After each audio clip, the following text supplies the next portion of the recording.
third video in my mini series, which is the surprise sock along review by Stephen West. It's the Contrast Blast sock along.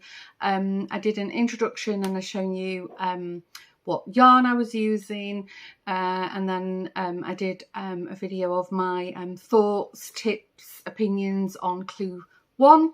So I'm back again. I finished clue 2 as I'm filming this today. Clue 3 drops tomorrow. So what we did, there's no surprises here because Stephen's already put out videos. What we did in clue 2 was we finished the rest of the leg, and we did the heel flap and turn. Maybe this is a better way to show it. Yeah. So I popped it on a sock blocker. It's not showing the pattern very well, but if I stretch it out a little bit, you can see they're like these, I don't know, is it like a basket design? So the pattern calls for, I think 8 of these, or bricks. And I did 1, 2, 3, 4, 5. I stopped at 6. Now the instructions, it's a paid for pattern, obviously. The instructions do tell you how to make the leg shorter. Now for me, this already up to here was my favourite vanilla kind of sock. So this was already quite long for me, so I chose to stop at 6. So yeah, you can't really see the pattern so great, but I'm really enjoying it.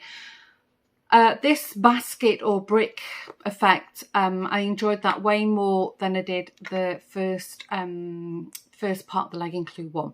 This I really enjoyed. The only thing is, if you're not a fan of purling, there's a lot of purling with this, but yeah, I enjoyed it. And then we moved on to the heel flap, so I'll just pop it off and I can show you flat. Now I do like, my favourite vanilla recipe is a heel flap and gusset.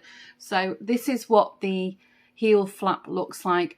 Now mine, it's looking a little bit sort of, Stephen's, the little, I don't know, what did he call them, purl bumps? They look like crosses on his, but because my yarn has got a bit of speckling in it, sorry, my neighbours have decided to start doing some work in the house, so maybe you can hear them. Because mine's got a bit of speckling in it, it's actually worked out quite nice. It's given everything like a 3-dimensional kind of feel to it. You can see here, you know, with like shadows and stuff.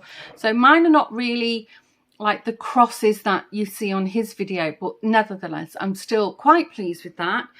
Again, he's done a video, a tutorial on how to do it. Very, very straightforward. The only thing I will say, there's a lot of slip stitching with this, and it's really, really important to pay attention when you're slipping your stitch, if the yarn is held at the back of the work or the front of the work. And normally when I'm doing the heel flap, I'm always slipping with the yarn behind. And I think 2 rows of the repeat, the yarn needs to be at the front when you're doing your slip stitch. So really pay good attention to that. Heel turn, we broke the contrast colour, and no surprises there for the heel turn. Very straightforward. Now what I will say is, because we were slipping the edges of the stitch, I'm quite curious how this is going to neaten up, because I'm finding the end of the heel flap a little bit messy, a bit scrappy for me. And his instructions were that when you didn't carry the yarn through, you just left it hanging at the side with no other instructions. And I think I've got into a bit of a tangle here.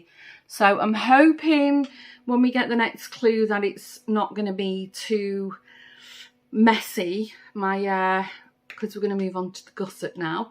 So you can see this is the sock, heel flap, where your heel sits, and the turn. So we're probably going to be working on this part of the sock now, the gusset. So yeah, I'm really curious how we get on. If you're thinking of making these Contrast Blast socks, please go and read the comments in my videos, because people have given great tips of how they got on. I've already mentioned, and you've seen, I've chosen to do mine in Magic Loop. I did get a little sort of stuck with things, because on the right version of the sock you start your row on a purl, and I really don't like starting my knitting on a purl row. I'm just going to pop it back on there. Ooh, getting entangled onto the sock blocker so you can have a proper look at it.